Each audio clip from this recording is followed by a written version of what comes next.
Welcome to the Simply Be Found Huddle, where we talk about everything business and marketing related to grow your business. Today we have our guest Katie on. Katie, how are you doing? Good. How are you?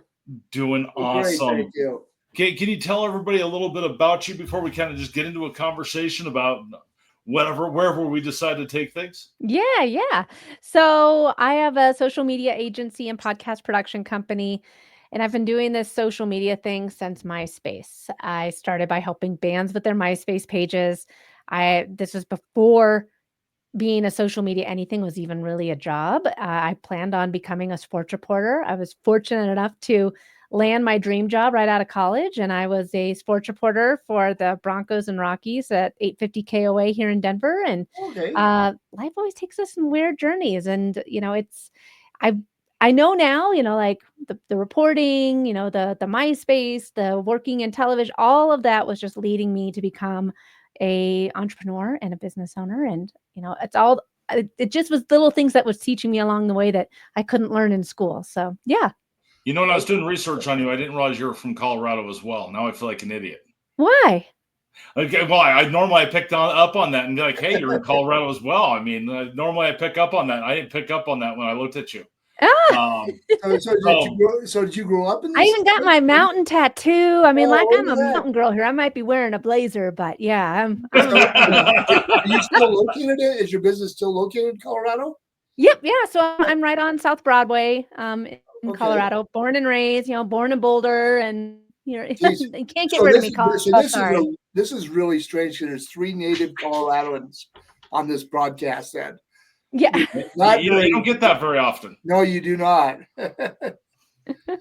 So Yeah, most people in Colorado at least are a transplant at this point. So yeah. Yeah, exactly. most are. I mean, the next generation probably won't be, but I mean, yeah, I Our think it's folks our age, right? right. Yeah, there you go. So when you say that you started in MySpace, I remember when MySpace first started. Did you start in MySpace after bands started making it and it was starting to kind of whizzle out and they found the whole band niche, or did you start on it before that? I'm old, so I was on MySpace because my college, even though it had a .edu, it wasn't cool enough for Facebook.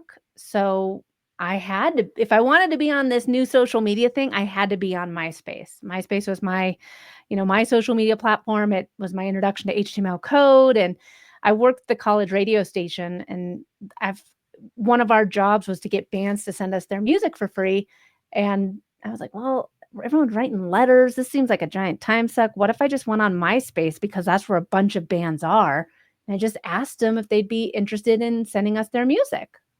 Cool. Well, Now, see, I'm going to date you on that. I go all the way back to GeoCities. Oh, that I've even heard about, and I wrote an entire book on social media. I don't even know what Yeah, GeoCities is. GeoCities was like the first social out there. It had a huge community. It was like little mini websites. It was a whole thing. I mean, I worked for America Online back in the day, so I mean, it was one of those things to where then it was kind of going at that same time as AOL during about 95 to 97 for my timeline in my brain. But I don't remember everything from back then anymore. Until things pop back up. But I mean, I remember making websites inside of Notepad, and front page and all that stuff back in the day. So I'm gonna date you a lot further back. I still remember playing Lemmings and Wolfenstein and having to do the DOS commands to get in. So I mean, yeah. I remember the DOS commands, but you guys are talking social media. The only thing I did with social media was monitor my kids because I didn't know what the hell it was. They were on MySpace or whatever that was that they were on. One of those first ones like that. So right. So I'm gonna probably be listening a lot because I'm kind of paranoid about social media because of my age group, and Rob has a hard time getting me to get involved with it. But I use it, but not to the point that I could probably be optimizing. So that's why I'm really going to be interested to see what you have to say to help me to get more comfortable and direct me a little bit on some things. Dean, it's really funny that you say that, seeing how we built an entire platform that works inside of social media, that connects out to all of the different social media places. You're still that poster child at the end of the day of the average business owner that has no idea where to start on social media. That's the one thing I've grown you up on the listings. I've grown you up on the website and the SEO side, but yeah, the social media you've never caught on to. It's still that voodoo that you don't get. Yeah, I use it, but I don't get it. And I monitor. I feel like I'm a voyeur sometimes because all I do is look at everybody on the social media platforms and see what they're doing, but I don't participate. And so I'm really interested to see what you have to say, Katie, about some of these things. So, what are you seeing right now in the space of social right now, Katie?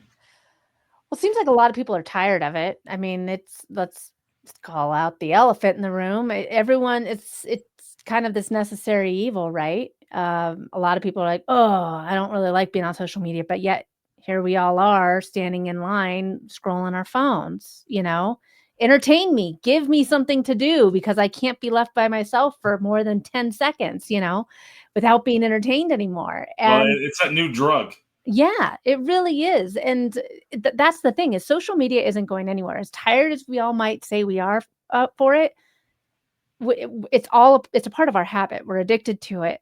And if you're a business owner, you need to be on it in some regard because people are on social media and they're looking for you. They're looking for your solution. So I think that, yeah, we're all jaded from it. How can we show up and actually get more clients, get more leads, get more sales, and not be burnt out? And it's by showing up with an intention and having a strategy behind it. Well, what typical clients do you typically work with?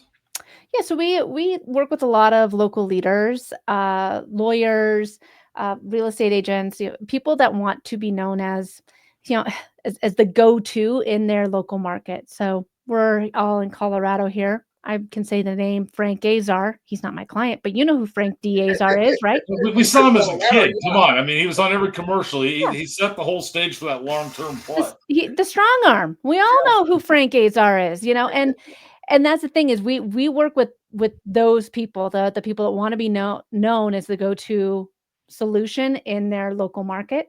So like I said, we have a number of lawyers, real estate agents all over the United States that we help and really just help amplify their voice. I think that one thing that we all learned from COVID is that we want to know who we're doing business with, and what better way to know who you're doing business with than creating your personal brand and standing behind it on social media.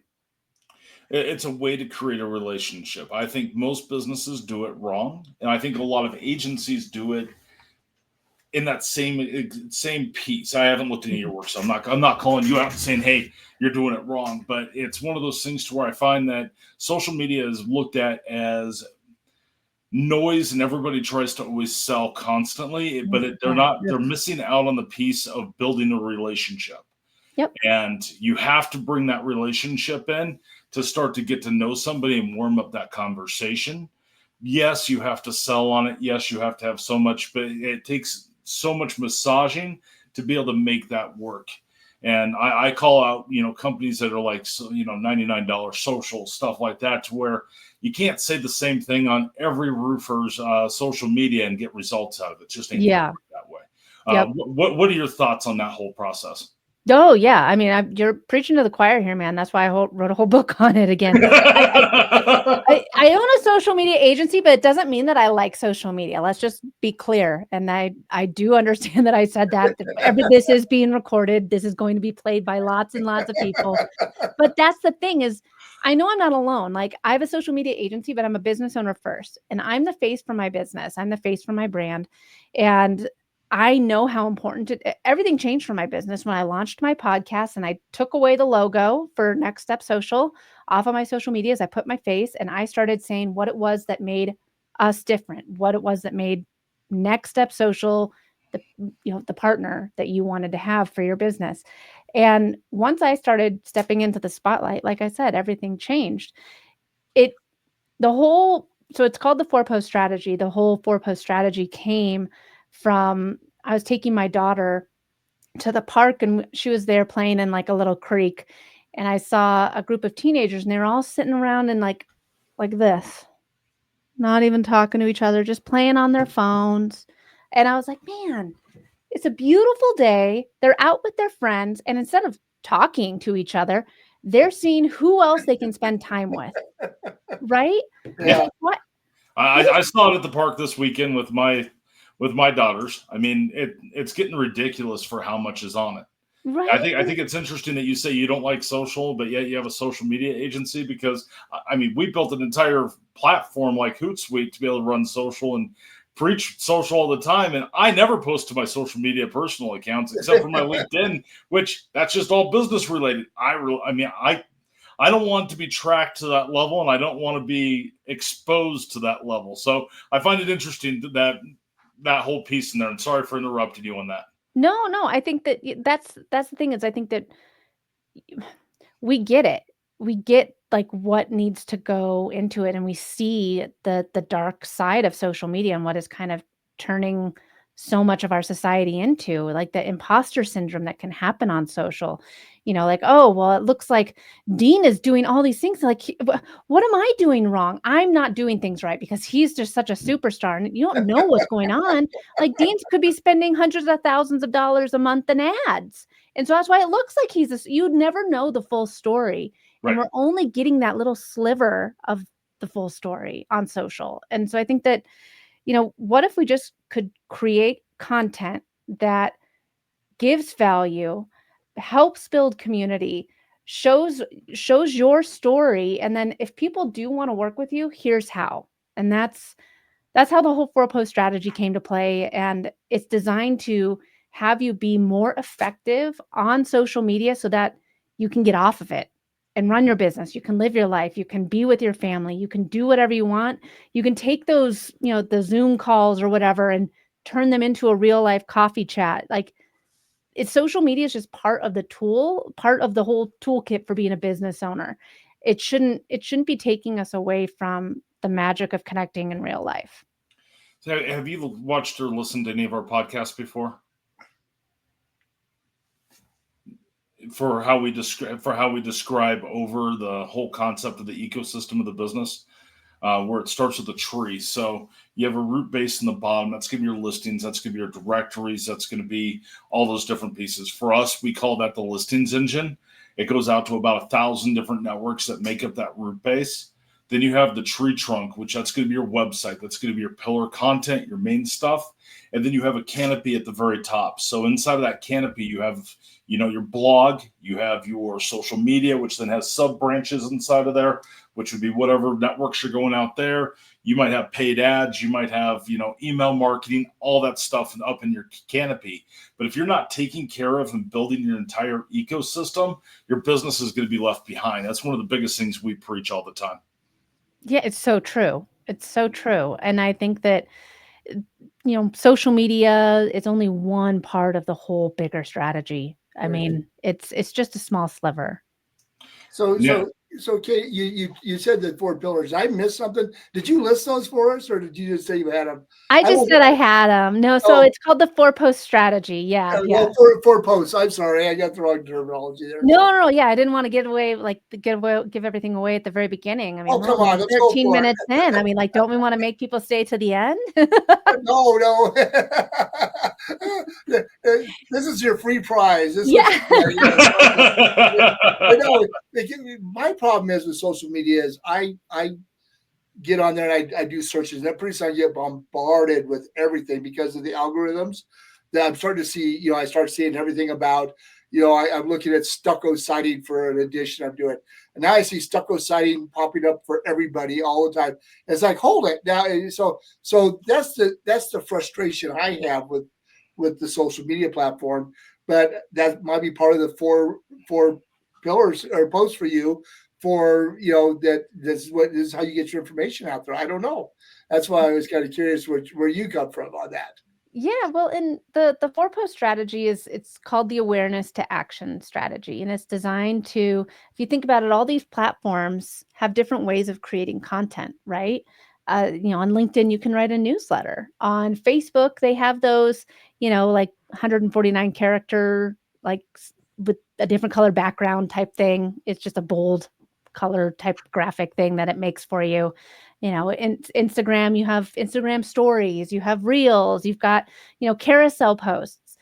There's all these different ways of creating content on different platforms, and they all exist for a reason because we all consume content differently. Mhm. You know, I don't like sometimes it's easier for me to read a recipe than it is for me to watch a YouTube video making the recipe. But I'll be honest, if I need to change out the toilet ring, you know, I'm going to watch a YouTube video where I can pause it and do everything as it's showing me how to do it. We Right. all have different ways of learning content. And if you're creating the same type of content and just hoping that it will resonate, like if you're only doing reels, if you're only doing, you know, text-based content, you're missing out on how somebody might best consume and connect with you and your content and what you're trying to push out in a way that they will retain it. So the 4-post strategy is designed to use all of the different ways that you can create content so that you can connect with people and kind of give them that light bulb moment the way they best can consume it.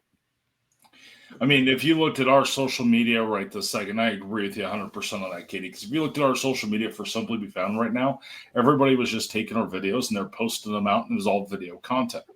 And I looked at it the other day and I was like, man, we're the cobbler's kid because this isn't what we're preaching. This isn't what we talk about for doing it all. And we're doing it. And it's easy to go down that road and not catch yourself not Yeah. using everything.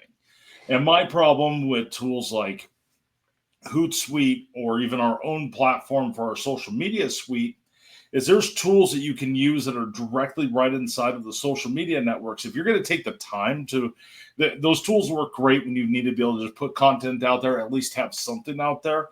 But there's also tools if you just log in direct. So if you have somebody that's able to do that, they're going to explore out on all those tools that are being tested. And this profile might have access to it, but this one does not because they're doing those A/B tests to figure out what tools are going to be released out.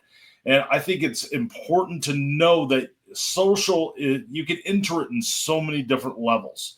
You can just barely touch the surface, or you can deep dive into social. And if it's worth doing and deep diving and getting really serious about it, it all depends on your business and what your goals are and what you're trying to do and what your budget is as well, in my opinion.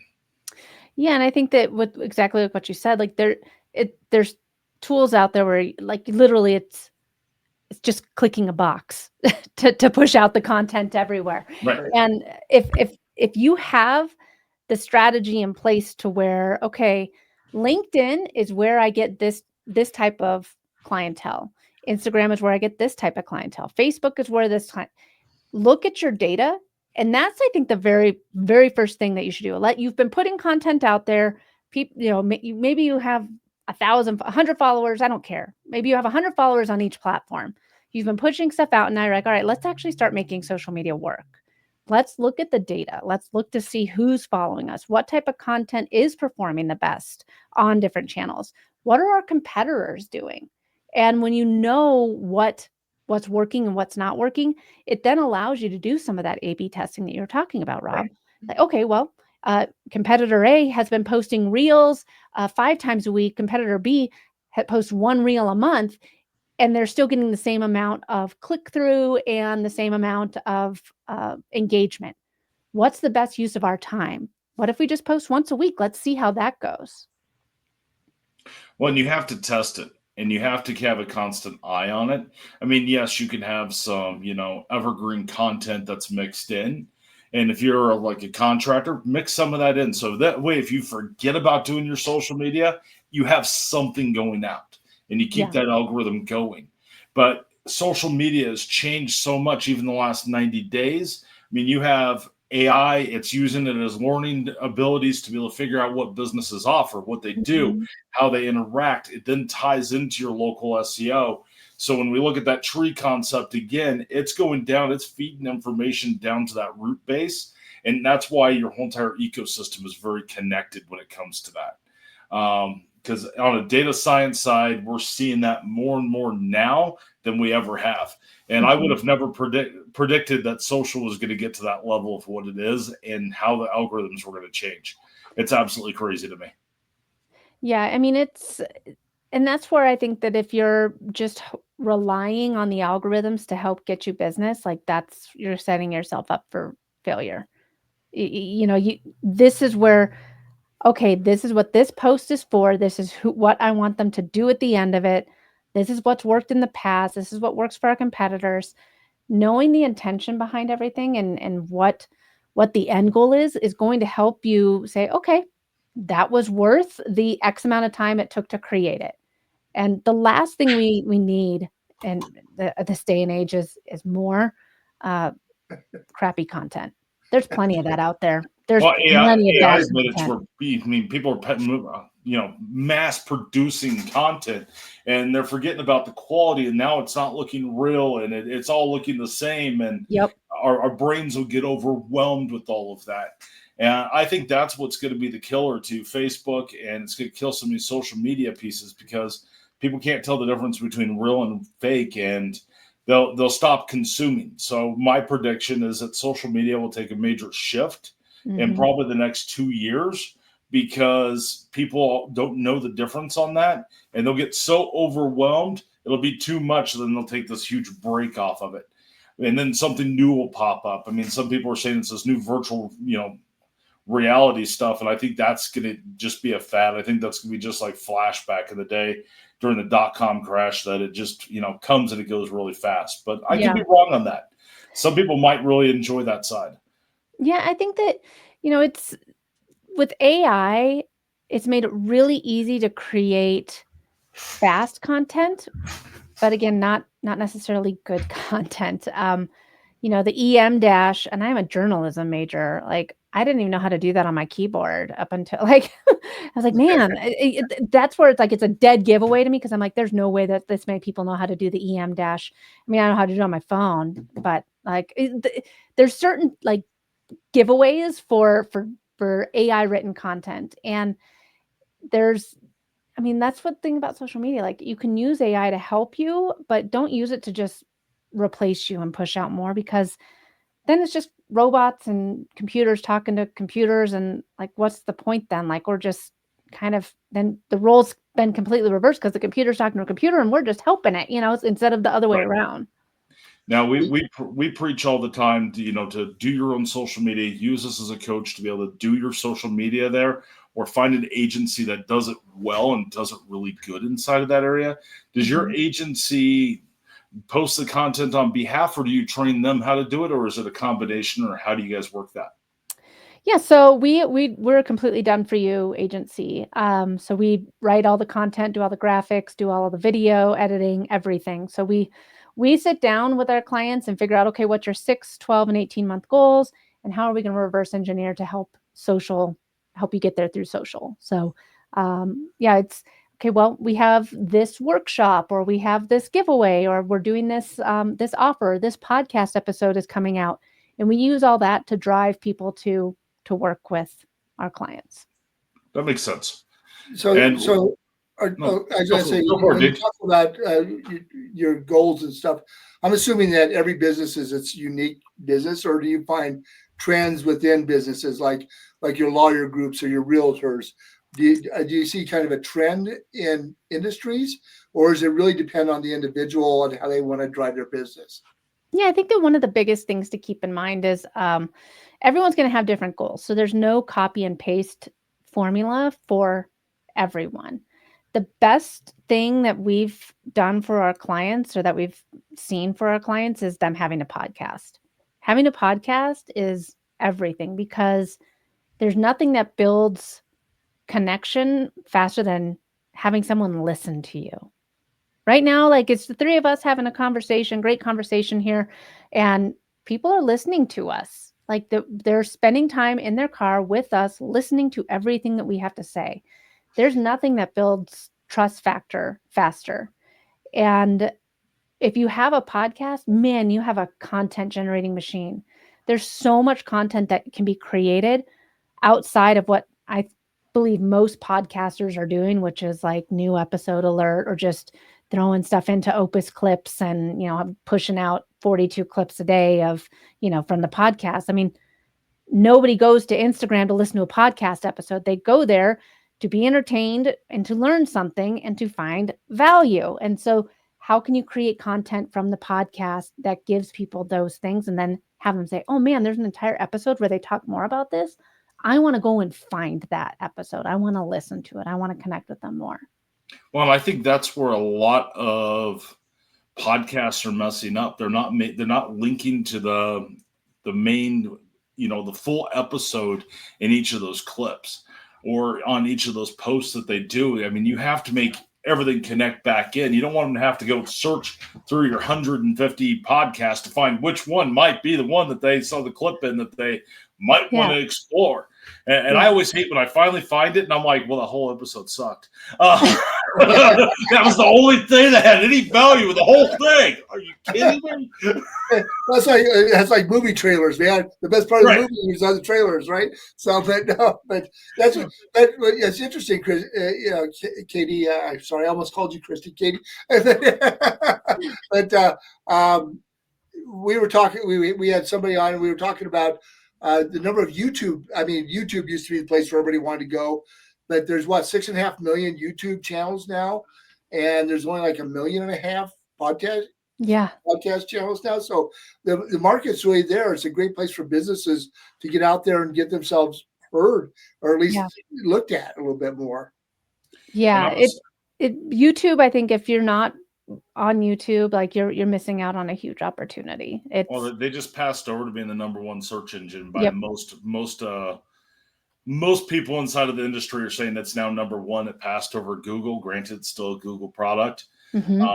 I had somebody argue with me the other day, well, they're Google owned. I'm like, yeah, but it's two different worlds. Yeah. I mean, if you look at YouTube, I mean, YouTube is inside of Bing search. It's inside of Google search. It's inside of Yahoo search, I think. Even. Yeah.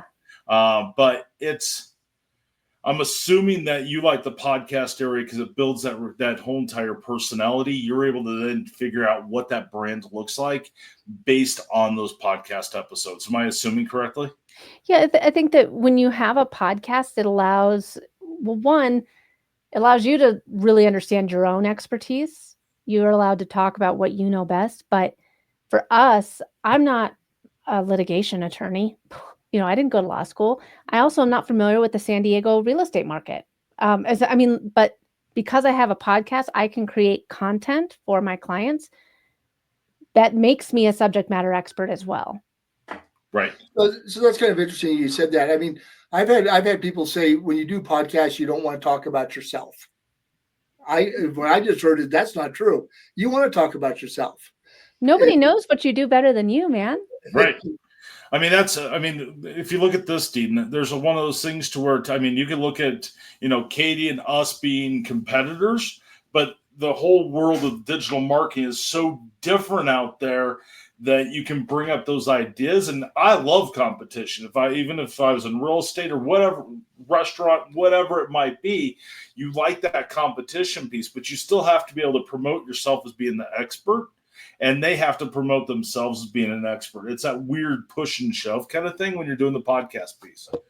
Now, when I was going through and looking at data for like our podcast, and we'll pick on ourselves for a minute, we got to the point where we were doing too much podcasting and we weren't talking about ourselves enough, and it's messed up the algorithm.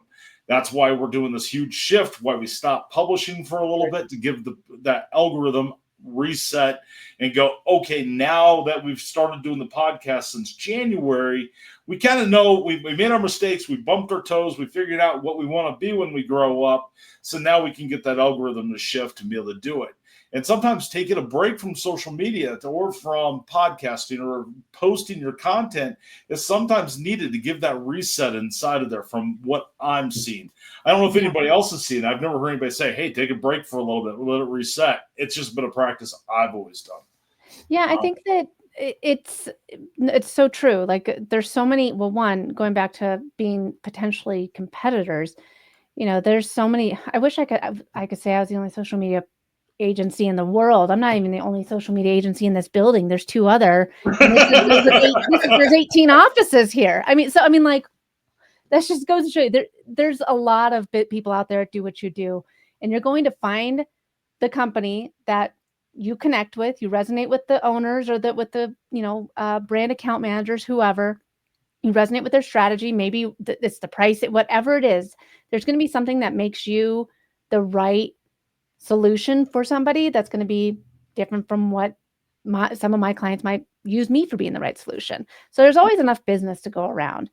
But I love what you said, Rob, about looking at the data. And for me, just going off of my podcast, so my podcast is Rocky Mountain Marketing, and I've had 400 episodes, did 2 a week, every Tuesday and Thursday.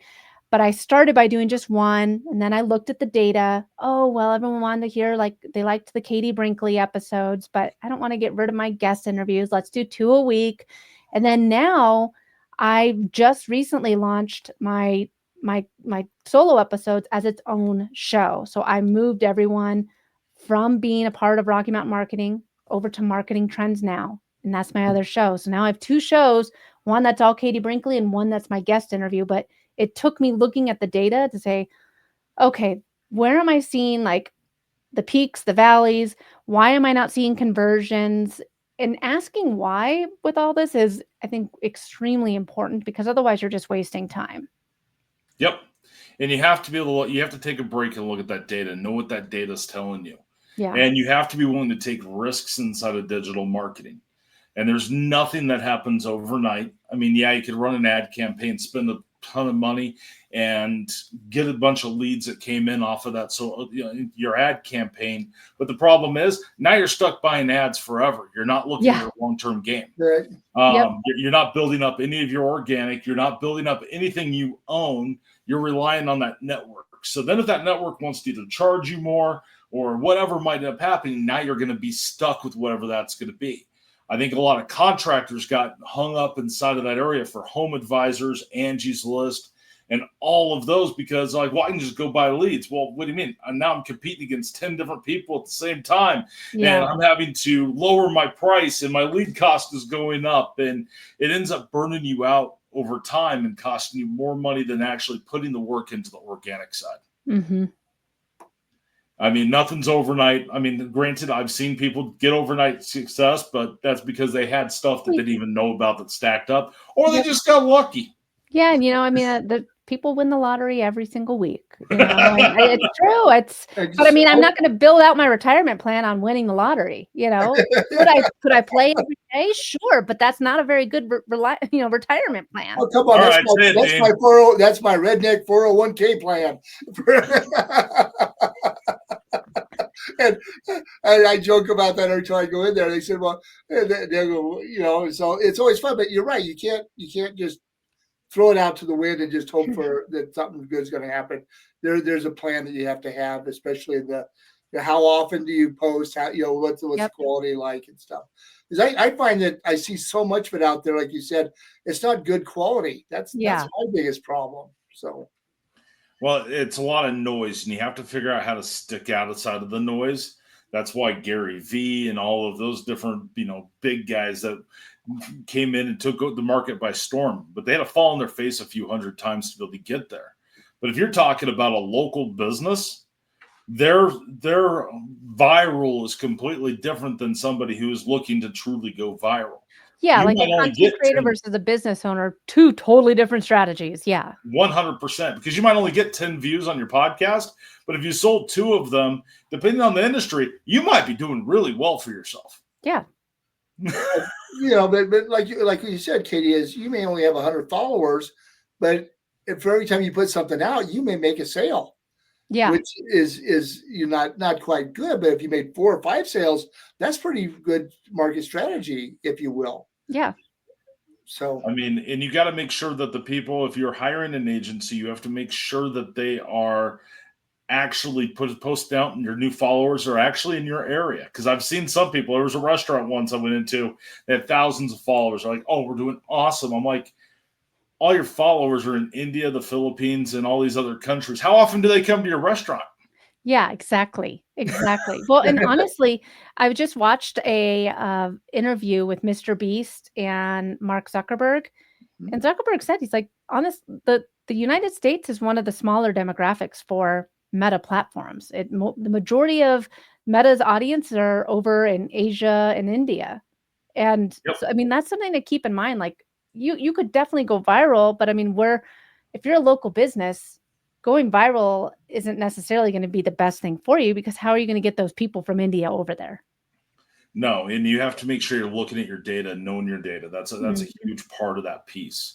What do you think about the whole new metaverse and all that stuff coming out? Do you think it's going to be good, or do you think it's going to be bad? What are you seeing from a social side? I think that we all need to pay attention.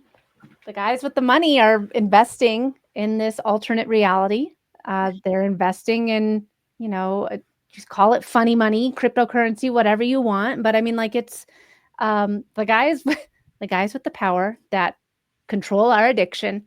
That's where they're spending time, and that's where they're paying attention. So, I mean, I think that if you're not at least staying up to date, or like trying to learn about these trends, then you're going to get left behind, because that they're the ones that kind of control everything. So I mean, you can think what you want to think on it, but I think it'll be sooner than we all realize that those Meta glasses. There's also the Google Lens glasses. I mean, that stuff's going to be common. I always go back to the movie Minority Report. Do you remember that one with Tom Cruise? I don't remember that one. So the Minority Report movie is a futuristic time where there's these three like all-knowing beings, and when they're together, they can predict murders before they happen. So the police can go and arrest people before the murder happens, and nobody's getting murdered anymore, which is great. But in the movie, everybody has a chip in their eye, and like the retina. And so as you walk along, it's like, oh, Katie, it looks like you're looking for new sunglasses, and it talks to you and tells you, and it's what's happening already in social media with our feed. All I gotta do is just go to Ray-Ban on my desktop here, and I promise you the rest of tonight, I'm gonna get a whole bunch of sunglass, ads in my phone, and my Facebook feed. It's just what's happening. But I think that, with these new glasses or whatever, we'll be able to get ads sent directly to us. We're going to, as we're going around through life, and it's, I think it's not going to be in the not too distant future. I think it will happen, in our lifetime, that this is AI and, alternate realities and stuff. I think that will all be part of our everyday life. I think it will. I think it's interesting. What was I going to say inside? For your feed. If you ever want to change your feed, just go search, 20 things, and it'll change your entire feed around for everything you're getting. So if you're only getting negative stuff, just go search 20 things that are going to be positive, and you'll start seeing more positive things. It's an amazing. It's really funny. It's so true. Exactly what you said, Rob. My husband got something in his feed about someone that was canoeing in like Florida, and like as he canoed, a big black snake came up on the paddle. And so he watched it once, and then he showed it to me, and then I wanted to watch it again. And now his Facebook feed is filled with snake videos. He's like, what? No. And I was like, it's because we watched it 3 times. So like, I was like, just click the X and stop showing stuff like that. I mean, it's so true. Like, you watch something and it's like, oh, you like this. Here's more creepy snake videos. So I did a whole study to see if it changes based on IP address. So without my wife knowing, I went through and I made sure that our IP address always looked the same, and that it had that device always looked the same to social media. And all of a sudden, she started seeing everything I was searching, and I was seeing everything she was searching, and it kept going through this. I was like, all right, I'll put it back. But as long as the main IP address stays the same, you're going to have some crossover for whoever's in the house. Mm-hmm. So you're going to have a different set of behaviors that are learned from that IP address from a data standpoint. If you are in an office and you're sharing a Wi-Fi with somebody, and that's going to give those data points over to the social networks. If you go over to a coffee shop, connect to their Wi-Fi, it might give you that. And then there's all these things that stack up. So what I hear from business owners all the time is, I never see my own stuff, or, I search for my business and this is what came up for my local listings. Well, everything has gotten so unique, and Mhm. it all depends on all these little tiny factors on who ranks number one inside of Google, who ranks number one, and it's going to change. You might be able to Google yourself again or say that same exact phrase. You'll get a whole Yeah. new list. Yep. I mean, everything is dynamic now. I mean, coming from the 90s and learning SEO before SEO was even a thing, Mhm.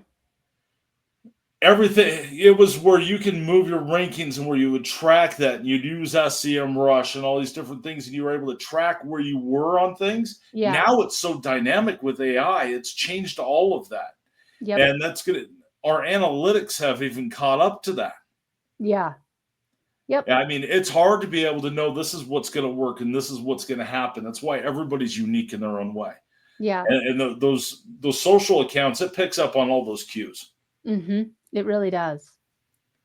I mean, it's absolutely kind of scary, and I think that's going to be the start of the metaverse and where things are, because your whole entire world will change based on your behaviors. Yep. Yeah. No, It's crazy. I think that, like I said before, if you think it's not really going to happen, or it's not going to, it's not in your lifetime, like how fast AI has changed and expedited all of our daily lives. I think that obviously that's just the next thing. It's going to be here way sooner than we ever expected. Well, when I'm searching now, Katie, I don't even go to Google or anything like that. I go to my AIs and say, I want to know about this. Give me 3 recommendations. Yeah. And that's the way I'm doing things now, because I don't have time to go do all the research. And I go, oh, this looks good. And then I'll deep dive a little bit more once I see the results. But is that kind of how social media is going to go, you think, in that direction? I mean, is AI going to be that effective in that side of it? I don't know. I know we're generating content for it, but how's the search process going to work a little bit? Yeah, it's great. I mean, I used ChatGPT to make my dinner tonight. I didn't know what. I was like, I don't know what to make for dinner, and we're gonna have a busy night. Okay, I got chicken, I got this, and then they're like, oh, well, actually, if you have a crock pot, and I was like, okay, perfect, done. So I mean, I made green chili that way. I made a brand new green chili recipe for tonight. Yeah, I thought when I heard the cat before we hopped on this, and I ran upstairs real quick, I thought it was overflowing out of the crock pot. And I was like, well, shit, I'm gonna have a huge mess. But I mean, you're gonna see Facebook bring out their AI real soon. That's gonna change social media. X already brought Grok out. It's gonna be combined up with those two things. I've been hearing a lot. I have to be careful with what I say, so I'm going to leave it as I've been seeing a lot in all the groups I advise on the venture capital side. Yeah. Because there's going to be a whole new world coming out for just how social media is going to be, how it's going to interact, and things are connecting and things are getting smarter. And it goes back to that whole piece to where it's not static anymore. It's very dynamic. And you can change what you're getting. You can change how your whole outlook on life. It's absolutely crazy to me. I mean, if you want to talk about things that have crazily changed, is how people consume their news. Yeah. I mean, radio stations, news stations, they're having a hell of a time keeping up on this.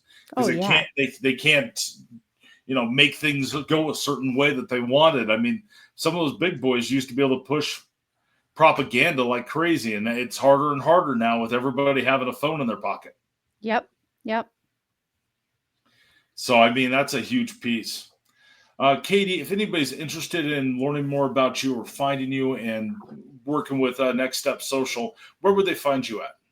Yeah, so I'm on social media. I'm online. Yeah, you're on social media. Imagine that. Congratulations. Go to katiebrinkley.com, and you can, kind of choose your own adventure from there, whether you want to listen to the podcast or buy the book or connect with me on social. katiebrinkley.com is the best place. I got to ask Katie, is your book on audio yet? Because I don't read books. I listen to books. Like I listen to podcasts. And my mom is blind. I need to just prioritize that. It is not available on audio yet, but that 2025 goals right there is to get it on audio. There you go. There for a second, I was like, that's a couple years away, but it's not. We're in 2020, 2025. We are in 2020. I know, like I have to finish it this year. Like, so it's been recorded. Everyone here is my witness that I'm going to have the audiobook done this year. Well, Dean said he's going to write a book this year, and it's co-wrote by both of us. And have you started on that, Dean? Because I mean, we are almost in June. Poquito, just a little bit.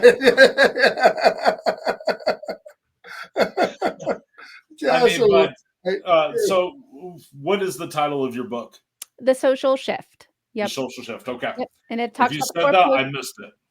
Yeah, no, I did not. I just pointed to it over my shoulder. So The Social Shift, and it's available wherever you get your books. I've even seen it at Walmart. So wherever you get your books. And what was that like to see your own book in Walmart?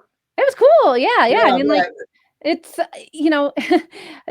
it's cool. Like, I definitely was not expecting that to happen. And to me, it just kind of shows that a lot of people are looking for a better way of being on social media. Like, we're all kind of tired. We're trying to do all the things, but like, we got lives to live. So, so it's. So I've got to ask then, Katie, when you walked in, did you videotape yourself and put it on social media? I didn't see it. It was one of my Facebook followers that took a picture and sent it and was like, "Look what I see here!" And so that shout out to JR. He sent it. He lives, I think he lives in Kentucky. So I haven't seen it in Denver yet, but yeah. Has anybody came up to you yet and said, "I've recognized you from YouTube or your podcast"? Typically it does happen at Denver events. I have at least one or two people in the audience that come up and say they listen to the show. So it's kind of cool. Like, because, as a podcaster, you don't get to see who's on the other side of the speaker, know? And so it's like, oh, it's you that listens, so it's great to put like a face to the ear, So I have a couple of cousins that were radio announcers, and of course you never saw them at all. And I was with one of my cousins, and somebody came up to talk to her, and this guy gave her this look, and she goes, "You're one of the few people I've ever gotten to see the look, because in your mind you think this is what they're going to look like. When you see them in person, it doesn't match up at all." And so. But that's what's unique about this format that we're doing now. Yep. I mean, the first time anybody ever came up to me and said anything from YouTube would have been inside of a Vegas swimming pool. I was like, huh? What's going on? I was like really confused by it at the very first time. I'll never forget that. But I mean, heck, I had a neighbor walking through the back area yesterday, and she came up and she goes, "I quit my job and I'm starting my own digital agency. I'm no longer to do it there. Do you have courses on X, Y, and Z? Because I ran into your YouTube videos, and about the fifth one in, I realized it was you. And then you walk by the front of my house every day almost." I'm like, yeah.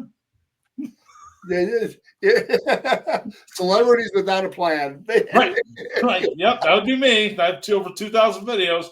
Yay. But thank you so much for joining us today, Katie. Yeah, thank you so much. All right.